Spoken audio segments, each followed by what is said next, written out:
করেছেন কোরআনের জন্য আর কিয়ামতের ময়দানে জান্নাতে যাওয়ার জন্য এবং এই দুনিয়ায় শান্তি পাওয়ার জন্য এই লোকটা যে কাজ করে গিয়েছেন এই কাজের একটু অংশীদারিত্ব হতে চাই। এজন্য তোরা আমার কথাটি শোন। শুনবে না? শুনবে? শুনবে। এগুলো বাড়ি, প্রথম বললাম বাসা, তারপর বাড়ি, এরপর কি মহল্লা।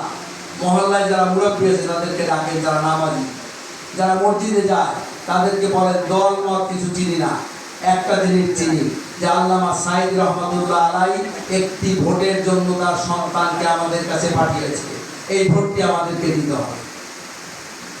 তাহলে আপনি আপনার স্ত্রীকে যদি ঠিক করতে পারেন, আপনার স্ত্রী যদি তার ছেলের হাত ধরে বলতে পারে বাবা কোনো কথা নাই, কোনো কথা শুনতে চায় না, আমার কথা তোমাকে আমি পেটে ধরেছি, আমার একটি কথা, আমার ভোটটি আমি যেমন সাইদি সাহেবকে দিব তার সন্তানকে দিব, তুমিও আজ থেকে দল করো আর না করো ভোটটি তাকে দেবা, এই সিদ্ধান্ত তোমাকে নিতে হবে। পারবেন না বলতে? পারবেন? দেখে হাত জায়গায় বলেন পারবেন কিনা? পারবেন? সিদ্ধান্ত, এই সিদ্ধান্ত আপনাদেরকে নিতে হবে। প্রথম সিদ্ধান্ত। দ্বিতীয় সিদ্ধান্ত, এর মাস্টার ট্রেনার হচ্ছে আসে আপনাদেরকে ট্রেনিং দেবে।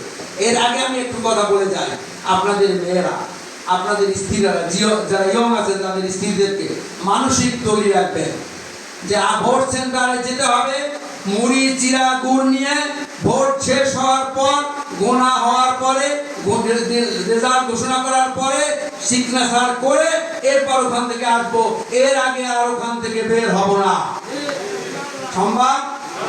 আর এই 200 মানুষের কথা কেন বলা হয়েছে একটা সুন্দর উদাহরণ দিলে বুঝবেন। আপনার ডাকসু নির্বাচন শুনেন নাই? ওর 2 দিন আগে ঢাকায় ছিলাম।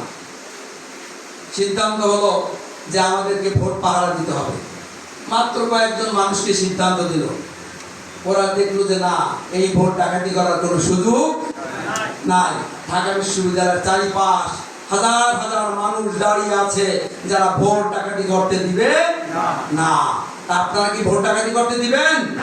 এই জন্য 200 লোককে তৈরি করতে হবে, এই জন্য 200 লোককে তৈরি করতে হবে শক্তিশালী, আর বুদ্ধি দিতে হবে আপনাদের মতো বুদ্ধিমান মানুষদেরকে, যারা 10টা নির্বাচন করেছেন, 20টা নির্বাচন করেছেন, মেম্বারি নির্বাচন করেছেন, চেয়ারম্যান নির্বাচন করেছেন, উপজেলা নির্বাচন করেছেন, তাদেরকে বুদ্ধি দিতে হবে যে বাবা এই বুদ্ধিতে চলো, তাই দেখবা সহজে পার পেয়ে যাওয়া। বুঝতে পারছেন? এই জন্য আপনাদের মেয়েকে, আপনাদের পুত্রবধূকে, আপনাদের ছেলে, আপনাদের অন্য আত্মীয় স্বজনকে, ভাই মেয়েকে আপনাদেরকে প্রশিক্ষণ দিতে হবে, তাদেরকে দায়িত্ব পালন করার জন্য আপনাদেরকে তৈরি করতে হবে।